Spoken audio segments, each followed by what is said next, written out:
We're live. My name's Stephen Beach, and I'm coming to you from San Francisco.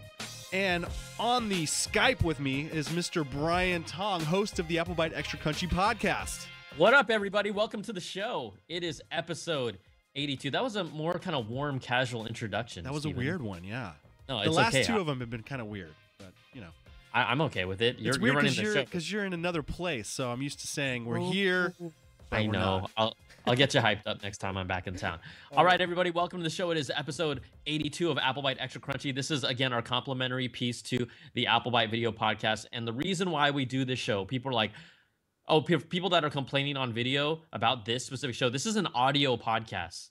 It's actually meant to be audio. We just put it up on video just because we can. So all you haters, shut up.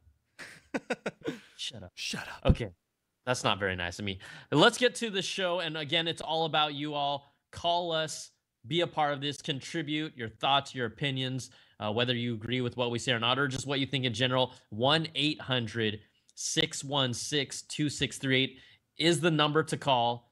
Name where you're from and just get right into it. Try to keep it around a minute or less, and we'll get on the show. So we have plenty of calls as usual. And I think this show specifically is going to get you guys and gals interested. The first story that we kick off with is Apple's Echo-like smart speaker. We've heard of this rumor that Apple's been working on something like this. It could debut as early as WWDC. Now, this is a story that popped up a little earlier in this week. Sonny Dixon, an Apple leaker, I guess you could almost call him, typically puts his stuff out on Twitter. He watches our stuff. He's a friend of the show, as they would say. But according to reports and according to what he's saying, Apple is currently finalizing the designs for the Alexa competitor and is expected to be marketed as a Siri-type AirPlay device. It's believed to carry some form of Beats technology and is expected to run a variant of iOS. In a following supporting report from Sonny himself, they also said that the design of this could kind of look like the Mac Pro. Oh, which really? makes sense. Huh.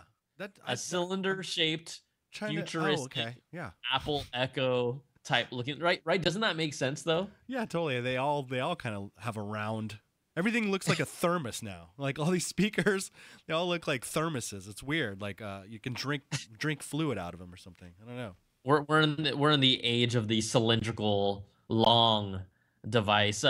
In other reports, like the information is really what kind of started the information, which is a website, a tech website, but you do have to subscribe to get into its information. The website itself said Apple is actively developing the product that would compete with the Amazon Echo and Google Home, citing their sources with direct knowledge of their plans. It says it would include, again, a speaker, a microphone that could be used for features like we know about this, listening to music, getting news headlines, and more things like that. In addition to that, this is kind of the big thing, and they really need to do this. Apple is planning to improve Siri by opening the voice assistant to outside developers. For those of you that are on iOS, they've been very specific with the partners and third-party apps that they'll allow to access Siri and use it. It's not like, hey, everyone, go and get Siri. That is one of the reasons why the Amazon Echo was so successful. They straight up put out their APIs, let developers jump into it, let Joe Schmo, whoever that is that created that Amazon app where I can just listen to ocean music, ambient sound. Somebody just did that because Amazon let them do it. That's not like Apple, but oh my gosh. When we went to CES, Alexa was in everything. It was in like every speaker you could see, you could think of. It was everywhere. It was in cars. It was in, media players. Like it was everywhere. So hopefully the same thing happens with Siri.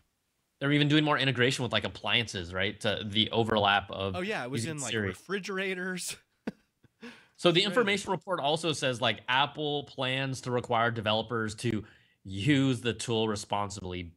Translation, we are going to specifically control who we allow to use this device whenever it comes out. So the SDK, the developer kit, most likely will be introduced sometime. It's got to be WWDC if you ask me. Apple's already almost 2 years behind on this smart speaker, although some of the reports were like, hey, Apple's been working on this before the Amazon Echo. Well, not only did the Amazon Echo come out before it, it's already a damn good product. Oh yeah. And the biggest thing that, you could say, oh, where's the Amazon Echo behind? It's not with third party partners. It's just the fact that the Google algorithm exists out there that is smarter than anyone. And then also, Google just updated their Google Home to support up to 6 users with different voices. So it can identify the voice and match that with your profile. So now you can do things like hear your own personal calendar, right? That doesn't exist on any device other than that Google Home right now. So I think not only does Apple have to catch up in that space, third-party partners, apps, which, let's be honest, Amazon skills are, I think they have somewhere around like 10,000, something crazy, right? If Apple's going to be this controlling, they're not going to have that many third-party partners right out of the gates. And the biggest thing is Siri has to get better. Yes. Siri is pretty slow. Siri isn't as smart. It's just not as good. It's good enough. Don't get me wrong, but it has to be smarter. So when I look at hearing about this, and I want to hear what you all think, remember, this is a show that's all about you. If you can write in your comments in the live stream right now or call us at 1-800-616-2638. I want to know specifically what you all think about an Apple Amazon-like Echo device. Do you like the idea? Do you not like the idea? Because to me, not only are they behind, it's like, what else? What other than maybe being linked to your Apple ecosystem, which is a little compelling, what other than that is going to make it that much better? You can tell it, you can ask it, where's my iPhone? And then it'll like beep your iPhone for you or something. That's going to be the bell and whistle that everyone wants. So check this out. You want me to tell you something? Want me to tell you something cool? Go ahead. There is a skill using the IFT or the IFTTT platform, if this, then that. Yeah. And an Amazon Echo that will actually send a call to your phone to find it. Oh, okay. Already. Now, it's not Find My iPhone where if it's turned off, an alarm goes off, but someone's already come up with something like that. Again, it's not directly linked to Apple's, because Apple would never let anyone get direct access like that. But I'm just curious. I mean, Beecham, what would they have to do? Do you have an Echo yet? I do. Yeah, I have an Echo. I use it all the time. Mainly just to turn on lights, play music, timers, stuff like that. Stuff I would do with Siri. But now, I do it with the Echo because I don't really have to touch anything or reach in my pocket. You don't have to reach for your phone. It's just there. Yeah. Like, I have to turn it off before we do this podcast. Otherwise, it's going to go off. Totally. So, yeah, I mean, I don't know what they would do. They'd have to really do something compelling, put some sort of feature in there that makes us all want to buy it. But right now, I'm not at all interested in the Apple thing until I see it and see what it has to offer, I mean, other hooks that they could do, look, there was this idea of thinking that they should have just made something like their Apple TV box, an Echo/Apple TV box, but all the reports are indicating that it's just going to be a Echo-like speaker. That would have been really compelling but look, this new Apple, let's just call it the Apple Echo for now, just for poops, just for shits and giggles. The Apple Echo-like guy, if it could link to some of those apps or the Watch Now app, and you could say, hey, I want to watch The Flash, and it turned on your TV, jump to that show, stuff like that. That would be very compelling, definitely. Like, just literally don't say turn on my TV and then navigate it. Just say your TV's off, Apple, blah, I want to watch The Flash. And it goes directly to the last step. Stuff like that could be interesting, but again, price is in a consideration. Are they going to make it cheaper than the Echo? No, most likely not. No. Like, I really love the Echo. Yeah, Echo's cool. Like, if they can marry all those things together, video, music, voice commands, if they can marry it all together, then that would be very compelling. Because right now I have a Chromecast for different things, and then I have the Echo for different things. And it would be cool if the Echo, I think actually Amazon does make something that is like Echo for video, right? I think so. I might be wrong. Someone will correct me, but if they could do that, that would be awesome. So again, it like we've always said, it comes down to the ecosystem. The power of the ecosystem means something, right? Yeah. We are married to these things, and it takes a lot for a person, no matter how amazing a device is, it still takes a lot for a person to then say, I'm going to change over. So we'll see what happens. I mean, there's even reports that a new Echo is coming out really soon with an actual built-in screen, like a video screen. Yes. I'm And curious what that's going to be like. yeah, and it could be on deck for next month. It's codenamed Night, and it could even be used for video chats. Like, we have our phones, but there is something, again, I don't know. That doesn't sound super compelling to me, but it's No. interesting because Echo has created this new space and really put a name to it, a face to it, and people are buying it. So I'm always curious with what they're doing. The one thing though that kind of threw me off, but then I'm tell you, I kind of like this in a sick way. Did you see that Echo Look product that they just announced? Yeah, yeah, totally. I would never put that in my bedroom. Never. Ever. Okay, so here I'm thinking about this. Okay, I'm gonna keep an open mind.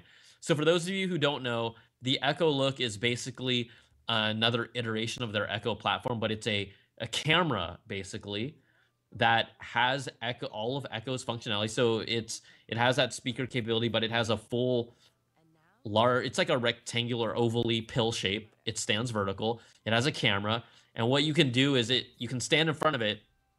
It blurs out the background like kind of a bokeh effect, not as good. And then you can take pictures of your wardrobe and then log it like every day and select favorite outfits and then maybe say, like, oh, I like that combo. Remember that. Yeah, the ad that they put out, the video has like 80%. Well, it's like 4 women and one guy, but I'm kind of one of those guys because I have to. That might. I've never done OOTD, but this could be my personal OOTD without anyone knowing. Yeah. You know OOTD, right? Yeah, I don't know. Oh, actually tell me What about that it, means? please. No. If you hashtag OOTD, it's outfit of the day. A lot of people that are way too into themselves do hashtag OOTD because funny. they think they fly. That is funny. No, I just see like so many security risks with this, you know, like there's a camera in your house taking pictures of you. You know, it can get hacked. Creepy Amazon engineer can get a hold of it maybe. Who knows what could happen. But Beecham, I want to see your OOTD. Take a Someone would picture. just give me props on my shirt, my Oaklandish shirt. So Oh, yeah. that is a dope shirt. Local Local brand. baby. No. Full body OOTD Stephen Beecham. Right, here. I want to see it. Blue jeans. People that are listening are like, Fans. what? I'm gonna just describe it really quickly so we can move on with the show. A dark heather gray shirt with his cool Oaklandish logo, blue jeans, form fitting around the ass area, and a pair of black Vans. Form fitting, baby. With white socks. With white socks. Yeah, if you look in my closet, it's mostly black t-shirts.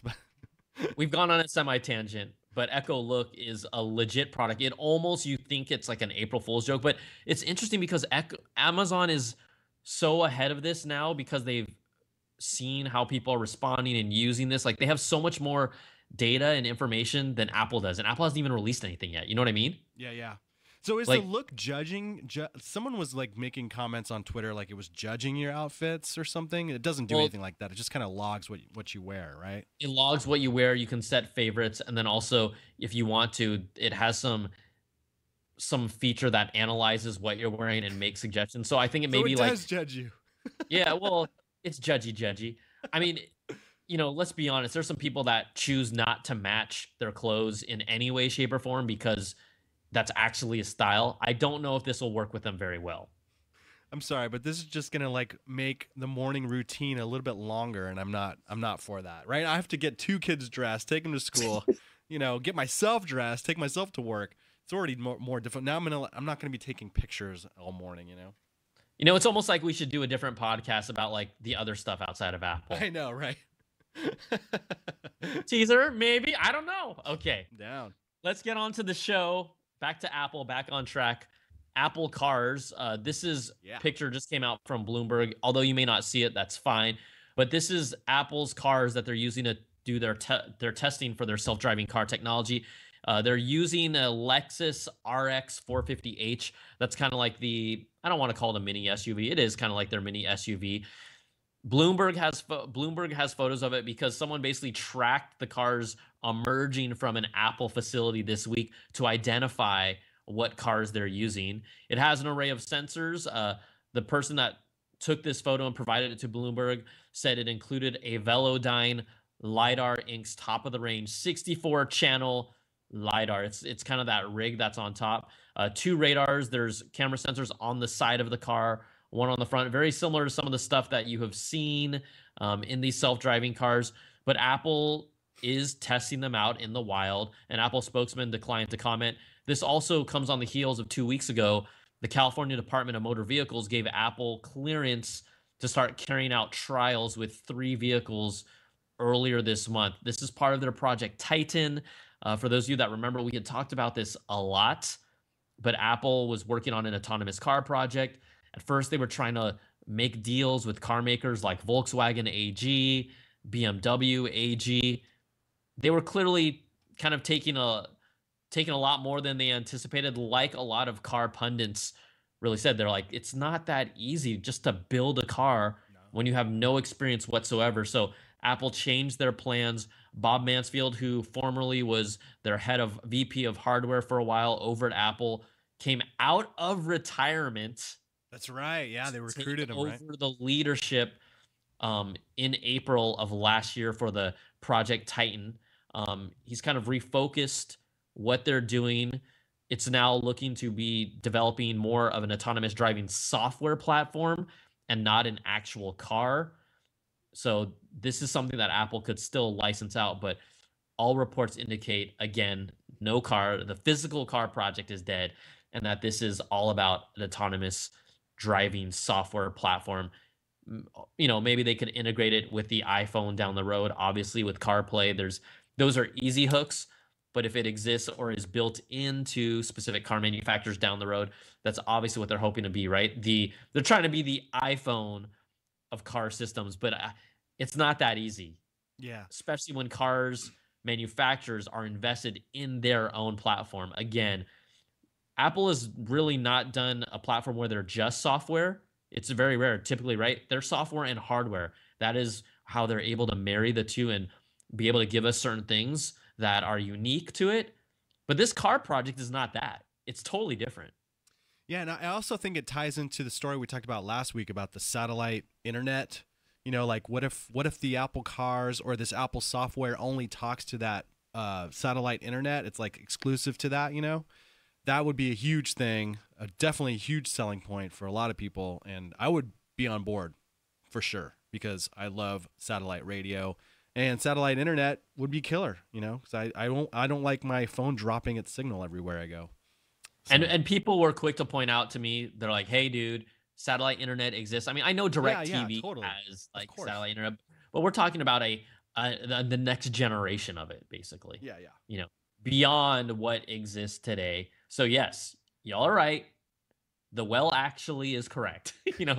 Well, actually, it does exist, but we're talking about kind of taking it to the next level, next generation stuff, in line with 5G LTE, gigabit LTE, whenever that comes. All right, moving along with kind of other projects Apple is dipping their toes in.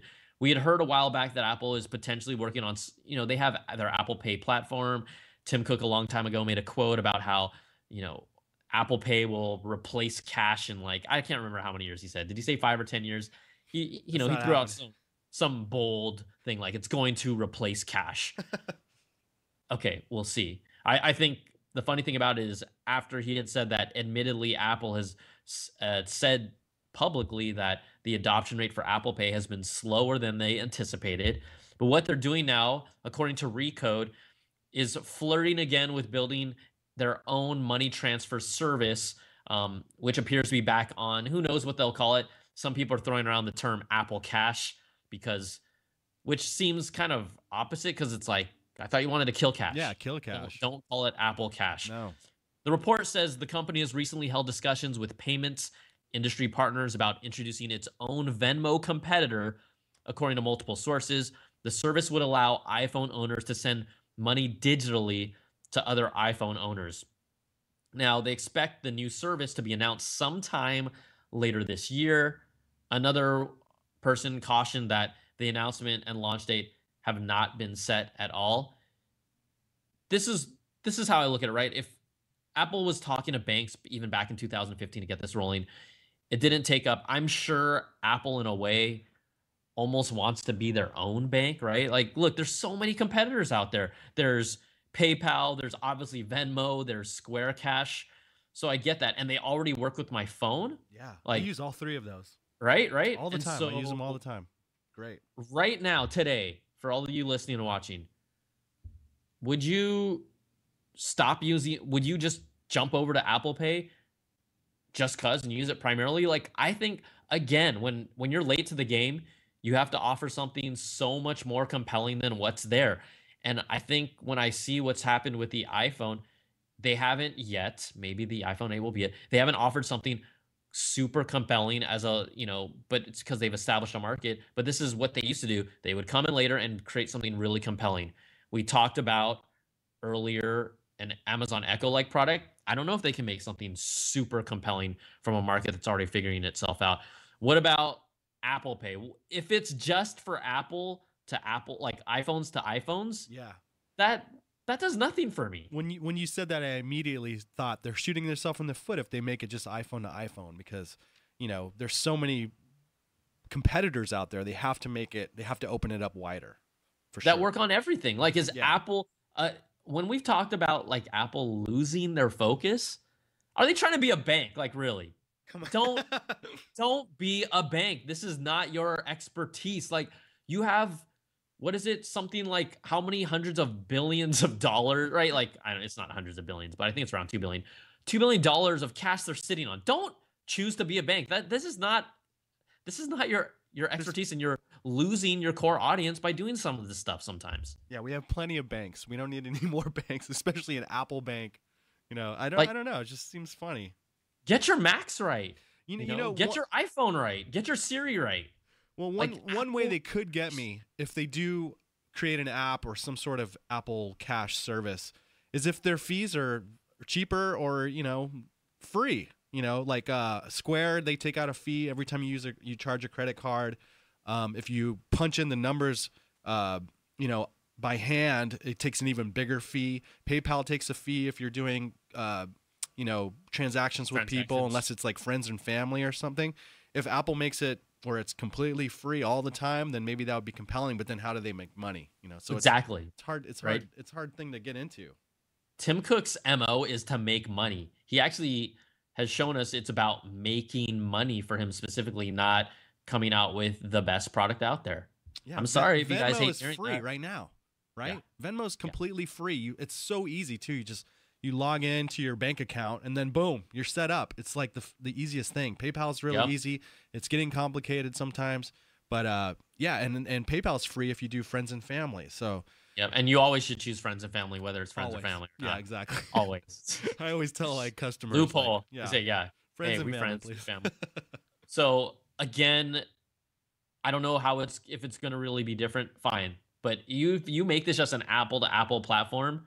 I don't really care. I really don't, Yeah. and I don't see it be like to your point, Beach, making it absolutely free. Yeah, I wouldn't. How are It they would be gonna a make nice money? ideal, right? It's nice, right? What are they gonna do? Put advertisements in the app? Oh, I don't know. goodness.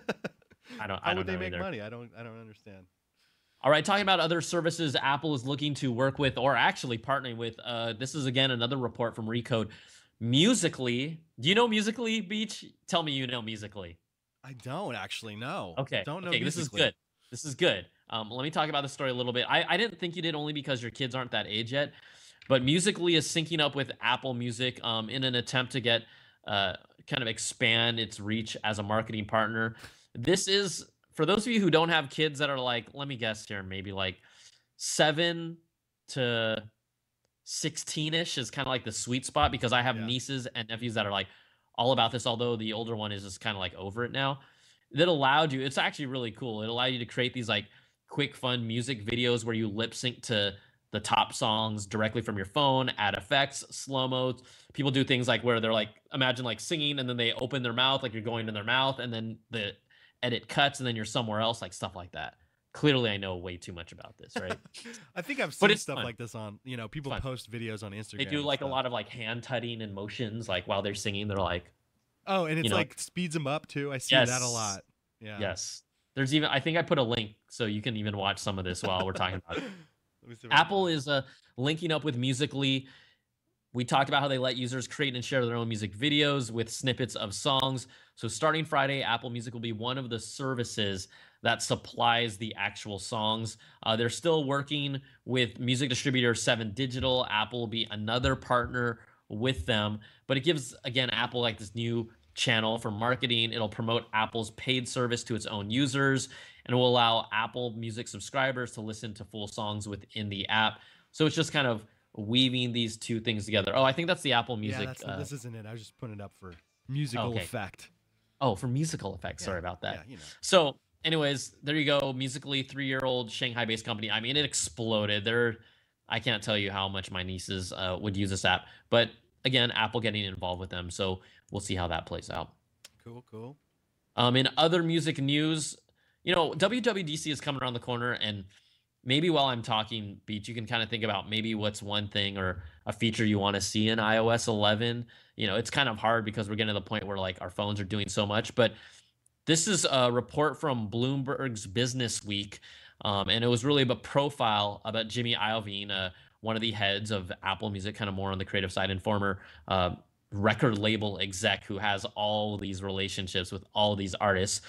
Apple may include a new videos feature in Apple Music. We've heard about the Carpool Karaoke, the Dr. Dre documentary, but they're looking to have 10 original series planned for this year. 10 series. So they're trying to make this not only a music platform, but a video platform around music-based content. Things like there's been a lot of rumors that point to Apple doing a documentary about Bad Boy Records. I'd like to see that. That would be awesome. I'm down with that.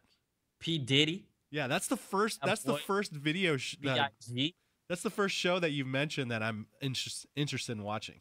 Oh no, totally fascinating. What about Cash Money Records? Birdman documentary? Yeah. Sure. Lil Wayne? I'm not really a Lil Wayne fan. Juvenile? Back that app up? Back that app? You know that. Do people even know that song now? I hope they do. Baby gotta back that app up. Right? You look good. Why don't you back that app up? Or they don't say app though. Yeah. Okay. So anyways, they're working on documentaries like that. One about Clive Davis.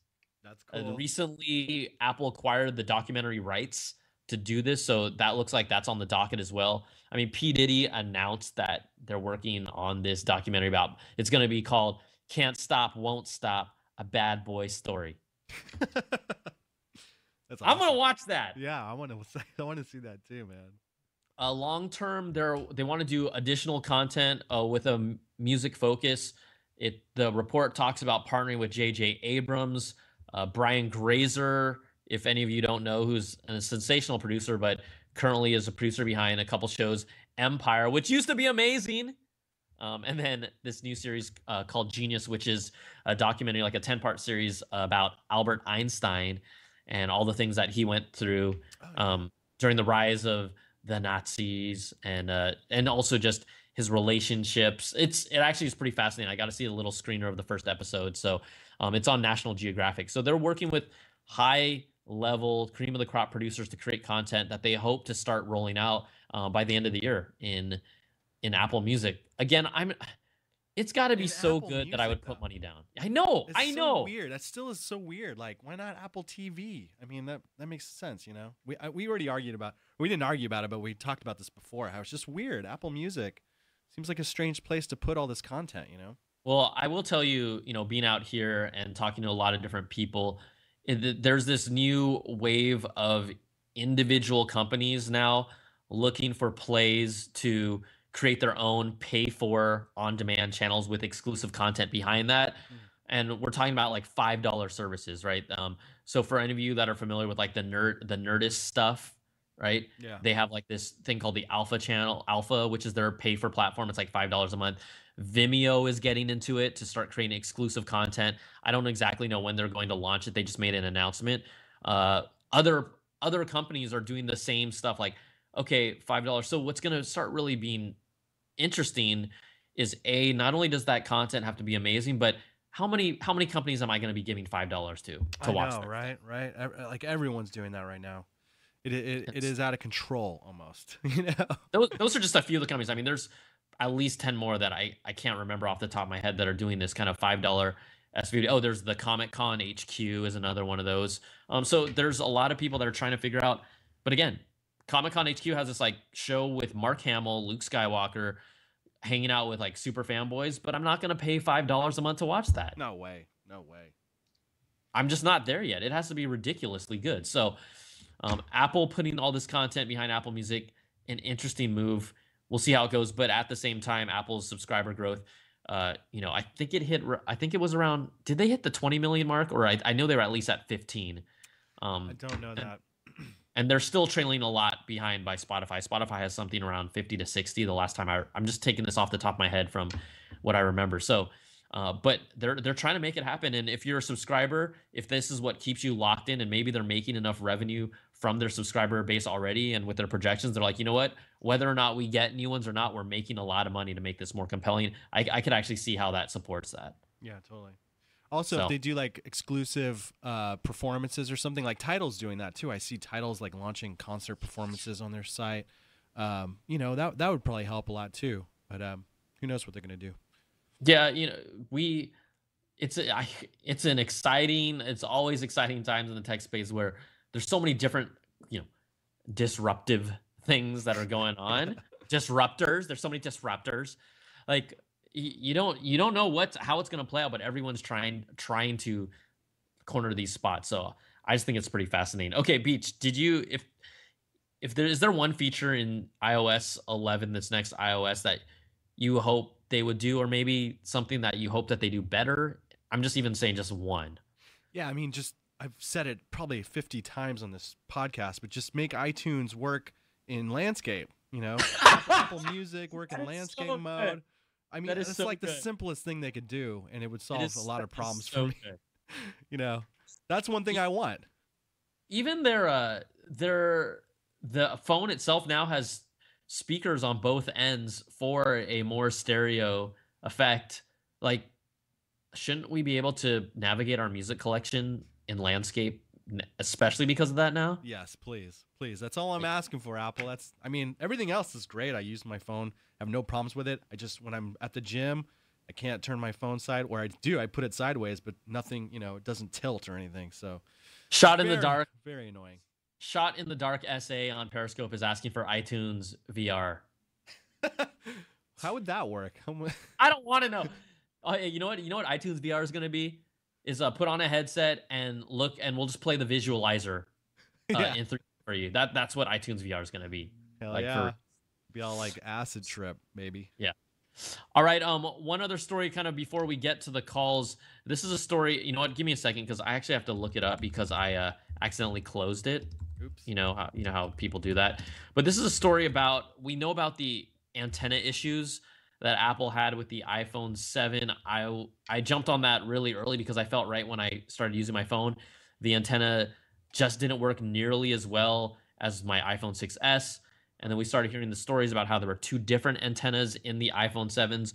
One was a Qualcomm-based one was an Intel-based one, and the Intel-based one actually didn't perform as well. And then in addition to that, Apple allegedly throttled or changed some of the performance, or affected the Qualcomm-based ones so that they would be a little more on par with each other. Mm-hmm. Although people with Qualcomm-based ones said, yeah, I got better signal in these areas, or better performing signal like I used to. So now Apple and Qualcomm are going back and forth in the courts. But here's a new development about just this upcoming iPhone 8. I stayed away from iPhone 8 stuff this week because it's all the same crap right now, right? It's like, hey, look at this render. Hey, look at this plastic shell that may or may not be the iPhone 7. There's a vertical camera. There's may or may not be rear touch ID. Like, I think a lot of you if you're listening to this, you know about all this stuff already, right? Totally. So we want to talk about different stuff. It makes the show more interesting. But this one I did find interesting. According to Roger Chang, our own from CNET, the iPhone 8 may miss one key feature already in the Galaxy S8. And that feature is gigabit LTE. Now, for the record, gigabit LTE is not here yet. It's okay, fine. We may not be getting a gig of data via LTE, but it's going to be pretty darn fast. According to reports, T-Mobile will be rolling out their own gigabit LTE and promises it by the end of the year. Oh If you're yeah. wondering why does gigabit LTE even matter, okay, in speed tests run by OpenSignal based on an average speed posted by T-Mobile and Verizon, right? These are, these again are tests to give you an idea. But based on these tests, gigabit LTE was 18 times faster than the average speeds posted on T-Mobile and Verizon based on what we use right now. Ho, that is fast. 18 times. So what the issue here is that Apple is still expected to use a combination of Qualcomm and Intel antennas inside of the iPhone 8. Well, guess what? The current Intel modem that will be available for consumers and commercial ready doesn't have the ability to hit gigabit LTE speeds. Oh no. Qualcomm's can. And if you yeah, right? Yeah. So if you think about this, Apple could potentially this is all speculation, right? Let's get that out of the way. Could mean Apple might end up maybe slowing down the Qualcomm modem to ensure that iPhones are on the same footing. Like, this is what happens when you have two suppliers, and unfortunately, this is also what happens when you have one of the world's most popular phones that you can't keep up with the demand, that you have to start looking at multiple suppliers so that you can still sell hundreds of millions of phones.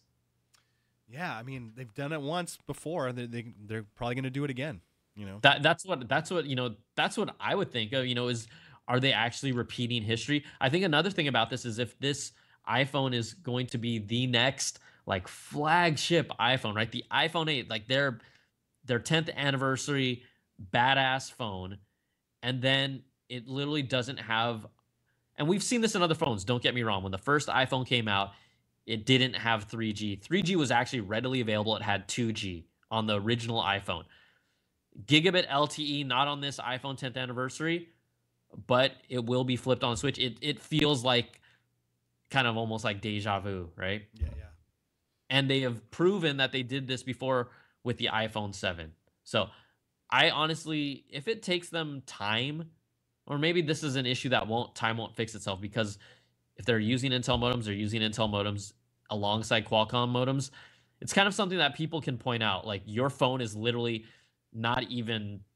is 10 times, not even 18 times slower. Let's say it's a difficult day and everyone's on their phone. Your phone is 10 times slower than mine. That's a lot. Yeah, that is a lot.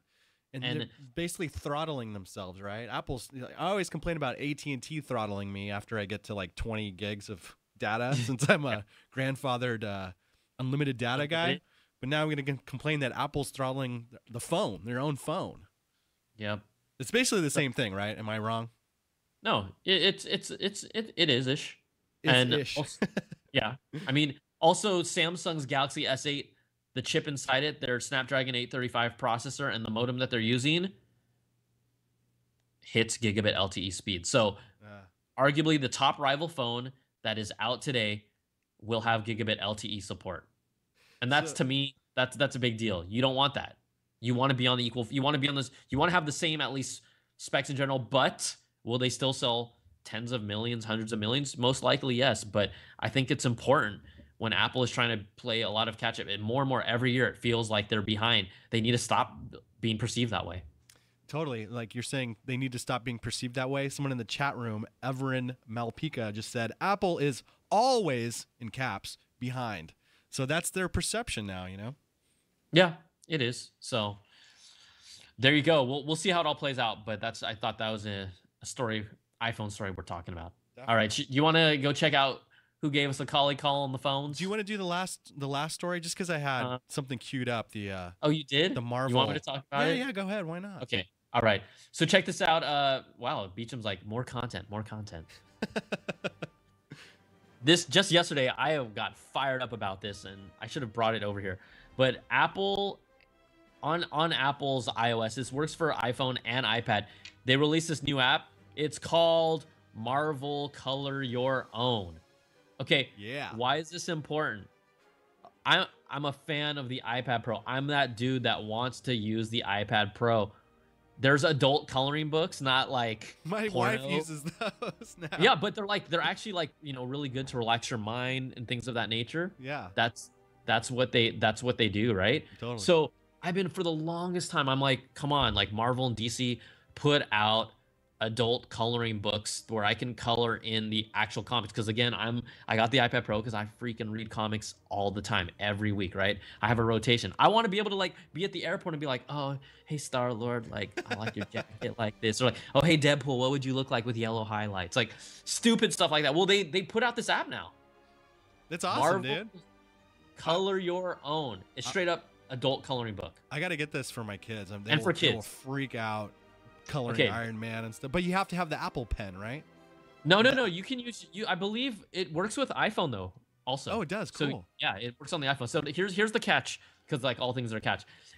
Marvel's not going to give their entire library of just inked versions without color of their comics for free. But what's cool is there are at least, I think there's around like 10 different properties in there. There's like Civil War, Guardians of the Galaxy, Avengers, Doctor Strange.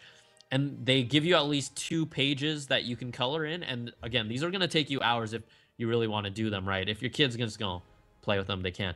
But there's also like basically a subscription service to really? pay for it, to use it monthly, so that you can get access to all of the content. I put a tweet out and I got on Twitter, and it has my screenshot of it. But if I recall right, let me just even pull it up so I can relay this information at least over the podcast.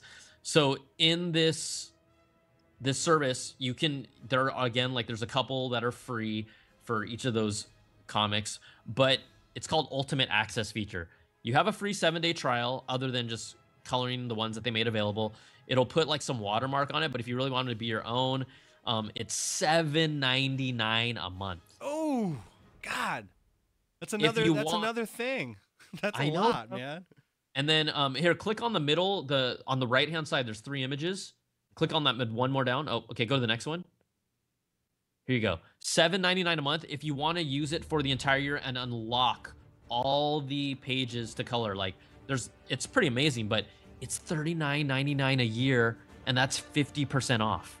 Wow, 50% off? That's crazy. So again, I get it. They need to make money, because they really shouldn't just release their entire collection of inked pages and let people go to town. But wow, that's a lot of money. That is a lot of money. But again, I love it. So I'm going to take my time and color the free ones that they have. But it is pretty expensive, right? Definitely. But we were just complaining about $5 a month, and now this thing's like $7 a month. Crazy. I mean, that's a lot of, but yeah, it's like X-Men is part of that. A lot of good stuff in there. Cool. Right on. All right. Well, I'm glad we finished the news on a high note. So let's go do some voicemails. Yeah, for your wallets.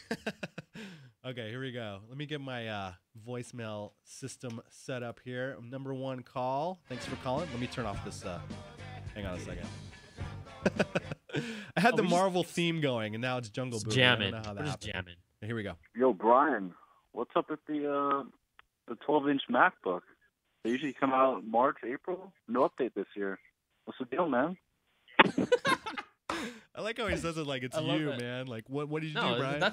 That's real. He's keeping it real. I wish he dropped his name, but thanks for calling.